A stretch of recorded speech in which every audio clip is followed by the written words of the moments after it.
Kailan lang po nung magsimula tayo sa balitang A to Z. Kaya naman bilang pakikiisa sa National Blood Donors Month ngayong Hulyo at syempre ang pagtungtong ng ika-4 na taon ng ating news program, naglunsad tayo ng Blood Donation Drive na dinagsa naman ng voluntary donors. Silipin yan sa balitang A to Z ni Kim Salinas. Dinagsa ng voluntary donors ang blood donation drive ng balitang A to Z nitong July 12 sa Riverbank Center, Marikina City na inilunsad bilang pakikiisa sa National Blood Donors Month ngayong Hulyo at pagunita na rin ng ika-4 na anibersaryo ng programa. Kasama riyan ang first-timer donors na sina Mang Santi at Ryan. Actually sa una kinakabahan talaga ako kasi for the first timer na mag-donate ng dugo. Masaya naman ako kasi nakakatulong to ang dugo ko. Nag-volunteer po ako para po makatulong po sa pagdonasyon pero sa nangangailangan po ng dugo. Nag-alay rin ng dugo ang mga kawani ng MMDA, AFP at PNP. Ang ating kapulisan is hindi lang po yung pagtatanggol ng ating mga kababayan, pag-iimbestiga, kundi sa ganitong mga blood donation activities ay important din po dahil we are saving life. Sa ngayon po ay ang bilang natin nasa 40 na katao ng sundalo natin kasama yung Army, Navy at saka Air Force. Pero mamaya mayroon pa pong karagdagan tayo. Katuwang sa programa ang Allied Care Expert Medical Center Pateros, Chinese General Hospital at ang Dugong Alay Dugtong Buhay.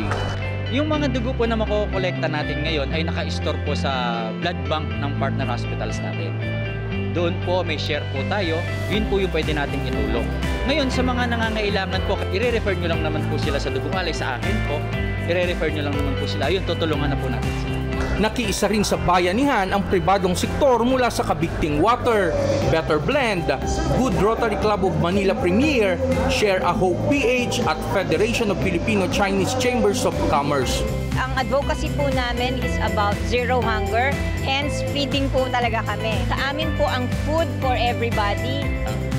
Dugong Chinoy, pusong Pinoy, because we are all born here in the Philippines, although we are Chinese blood. Parte ng advokasya din ng Riverbank Center na suportahan ang mga projects, community-based project na ginagawa kagaya nitong sa A to Z. Para naman sa newshead at anchor ng balitang A to Z na si Barbie Mulak, bahagi ng diwa ng programa ang makapagtaguyod ng ganitong makabuluhang aktibidad. Bukod sa paghahatid ng stories that inspire, dapat kaya din nating gumawa ng mga ganitong kwento na mapupulutan ng inspirasyon at paghuhugutan ng pag-asa ng ating mga manonood. Sa huli, naging pagkakataon din ng event upang makapag-meet and greet ang ating balitang A to Z News Team at makapag-donate rin ng mismong mula sa Zoe Broadcasting Network. Sa kabuuan, umabot sa 89 blood bags ang tagumpay na nakolekta na maaaring makapagligtas ng mahigit 200 pasyenteng nangangailangan.